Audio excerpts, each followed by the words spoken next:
My earliest memory is being surrounded by toys, and then as time went on, more and more were given to me, and then eventually I had so many I had to find a place for them. In about 2006 I put them all up in my attic, safely tucked away, and that's when Toy City was born.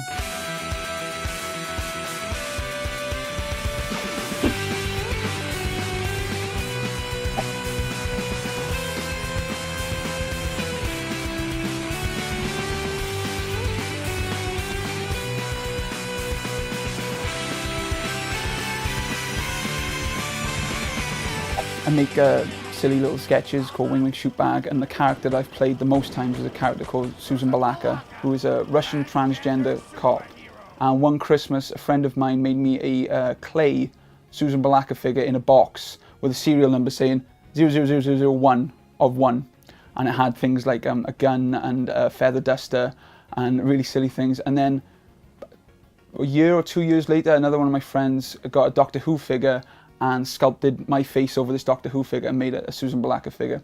So those are my favourite toys because, again, it's only one, and it's of me and all the celebrities and anyone who ever says, you know you're really making it in the world when you get immortalised as an action figure.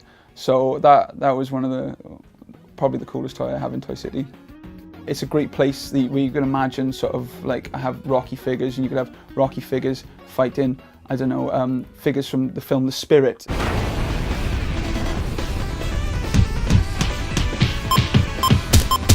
Oh no!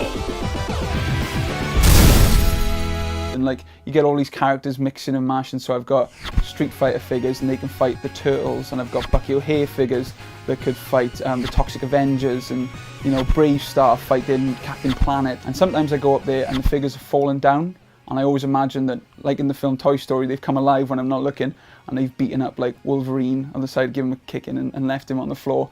And it's nice to imagine them coming to life. The fun thing is when you go out and you look for something, you can't just go down like Asda's and pick up. You've got to really hunt and look for it. Probably spent way too much of my student loan in university on rare Buffy figures, and it was so much fun collecting them, hunting them down.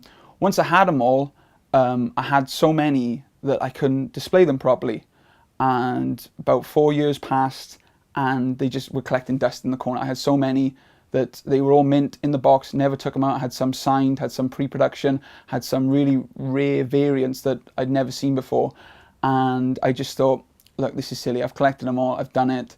I'm not really into Buffy that more. Not that I don't like it anymore. It's just it's not as important to me. And I thought, well, I sell them for someone else so they could collect them. When I built Toy City in 2006, I thought it was huge, and I was like, look how big this is, look how massive this is, look how this is probably as big as it'll get. And in the 5 years that it's been going, it's 5 times as big now, because it just keeps getting bigger. More and more things start going up there, and it's growing all the time. So it'll never be complete, it'll never be finished. It'll always be a haven for toys.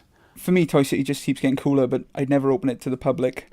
As you can see, there's not much room up there, and I can only usually show one person at a time, but that's okay. Toy City doesn't really come into my everyday life. People can know me for years without even knowing I have Toy City, and even know that I collect toys. It's only a certain amount of people that sort of have the same nostalgic love for me of their childhood. And of course, I call it an 80s innocence, because I grew up in the 80s, and I had a really good childhood, a really good upbringing. And everyone who goes up to Toy City, the instant they go up there, they start smiling. And I say, look how you're smiling. And I say, whenever you have a bad day, or you feel a bit down with how your life is going, you can go up to Toy City and look back and go, look how great things are. Look how great your childhood was, and those fond memories of wanting to be a superhero or a spaceman or a cowboy or anything like that. Look at, you had all those dreams when you were a kid, and just by looking at something, those same feelings can come rushing back to you.